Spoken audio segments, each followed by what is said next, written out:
अष्टावक्र गीता उपदेश संख्या AG59। हे जनक, स्मरण रखना कि आत्मा का कोई कर्म फल नहीं होता, क्योंकि आत्मा न करती है न भोगती है। फल तो केवल उसी को मिलता है जो कर्ता बनता है, और आत्मा कभी कर्ता ही नहीं होती। जब साधक इस सत्य को समझ लेता है, तब ना वह कर्म से भयभीत होता है न उसमें उलझता है। वह बाहरी जीवन में कर्म करता है, पर भीतर से पूर्णतः अलिप्त रहता है। ये निष्काम कर्म का वास्तविक रहस्य है। आत्मा का ये अकर्म भाव ही मोक्ष का द्वार खोलता है। और सच तो यह है कि आत्मा पहले से ही सिद्ध है। उसे सिद्ध करने के लिए किसी प्रयास या साधना की आवश्यकता नहीं है। आत्मा सदा से पूर्ण, शुद्ध और चेतन है। उसे न कुछ पाना है, न कहीं पहुंचना है, न किसी साधन से उत्पन्न होना है। साधक को केवल इस भ्रांति को छोड़ना है कि उसे कुछ बनना या हासिल करना है। जैसे आकाश बिना किसी आधार के स्वयं विद्यमान है, वैसे ही आत्मा भी अपनी मौलिकता में स्वतः स्थित है।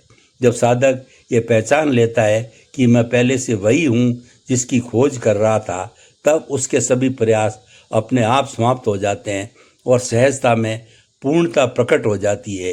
यही स्वयं सिद्ध आत्मा का साक्षात्कार है।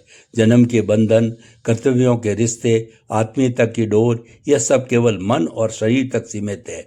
आत्मा का किसी से कोई संबंध नहीं, वह अकेली होते हुए भी संपूर्ण है। जब साधक गहराई से अनुभव करता है कि ना मैं किसी का हूँ, ना कोई मेरा है, तब उसके भीतर एक अलौकिक स्वतंत्रता का उदय होता है। यह विरक्ति नहीं, बल्कि उच्चतम प्रेम की अवस्था है। आत्मा का स्वरूप ऐसा है जिसने ना कोई आश्रय की आवश्यकता होती है, ना किसी अपेक्षा का सहारा। यही उसका निरालंब और सर्वोच्च गौरव है। आत्मा कभी मलिन नहीं होती। पाप, अपराध या अज्ञान कितना भी क्यों न हो, उसकी निर्मलता को छू नहीं पाते। जैसे गंदे जल में पड़ा सूर्य का प्रतिबिंब अपनी ज्योति नहीं खोता, वैसे ही आत्मा भी अविद्या के बीच रहते हुए अछूती और पवित्र बनी रहती है। साधक को यह समझना चाहिए कि आत्मा कर्मों या विचारों से दूषित नहीं होती, और इस सत्य को जानकर उसे आत्मग्लानि से मुक्त होकर आत्मा की निर्मलता में स्थिर होना चाहिए।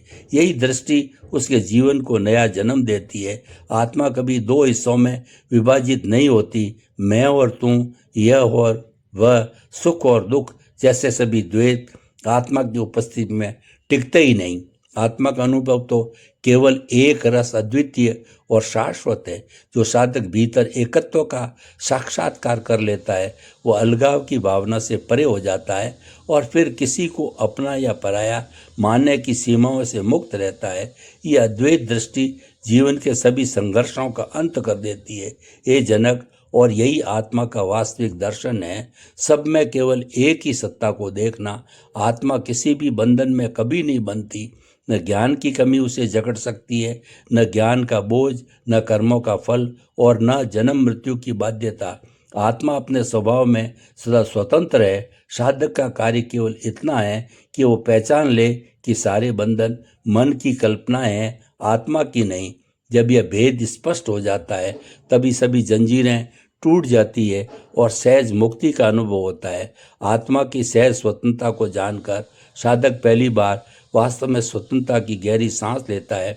जनक, यह समझना आवश्यक है, आत्मा का ना तो धर्म से कोई संबंध है और न अधर्म से कोई संबंध। धर्म अधर्म का क्षेत्र केवल शरीर और कर्ता तक सीमित है। आत्मा उनसे सदा परे रहती है। वह न तो नैतिकता से बनती है, न अनैतिकता से मलिन होती है। उसका स्वरूप आकाश के समान है, जो अग्नि और जल दोनों से अप्रभावित रहता है।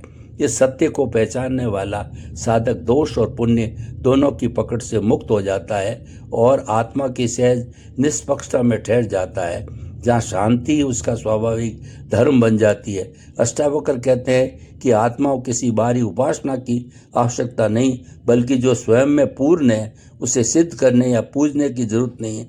आत्मा की वास्तविक पूजा बाहर नहीं, भीतर होती है।